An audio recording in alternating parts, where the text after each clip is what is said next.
எல்லாருக்கும் வணக்கம். இன்னைக்கு நம்ம சேனல்ல பொரிச்ச குழம்பு எப்படி வைக்கலாம்னு பார்க்கலாம். இதுக்கு தேவையான இன்கிரிடியன்ட்ஸ் வீடியோட லாஸ்ட்லயும் காட்டியிருக்கேன், மறக்காம செக் பண்ணிக்கோங்க. குக்கர்ல 1 கப்பு பாசிப்பருப்பை நல்லா வாஷ் பண்ணிட்டு தேவையான அளவு தண்ணி ஊற்றி 1/4 டீஸ்பூன் மஞ்சத்தூள், 1 டீஸ்பூன் ஆயில் விட்டு 4-5 விசில் வைங்க. அடுத்து 1 வெங்காயம், 2 தக்காளி, 2 முருங்கைக்காய் கட் பண்ணி வச்சுக்கோங்க. 1/4 மூடி தேங்காவும் 1/2 டீஸ்பூன் சோம்பும் போட்டு நல்லா நைஸாக அரைச்சிக்கோங்க.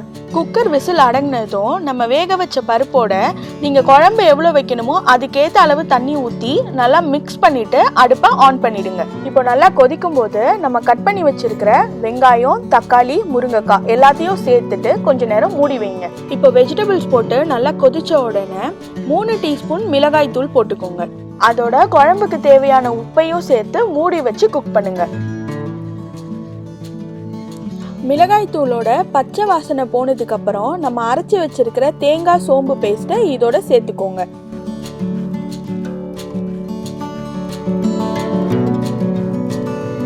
இப்போ தாளிக்கிறதுக்கு ஒரு கடாயில கொஞ்சம் எண்ணெய் ஊற்றி எண்ணெய் சூடானதும் 1/2 டீஸ்பூன் உளுத்தம்பருப்பு, கொஞ்சம் கருவேப்பிலை, பாதி வெங்காயம் போட்டு தாளிச்சுக்கோங்க. நல்லா வதங்கினதும் கொதிச்சிட்டு இருக்கிற குழம்போட சேர்த்து அடுப்பை ஆஃப் பண்ணிடுங்க. இது ரொம்ப ஈஸியான ரெசிபி தான். இது சாதம், இட்லி, தோசை எல்லாத்துக்குமே செட் ஆகும். நீங்களும் இதை ட்ரை பண்ணி பாருங்க.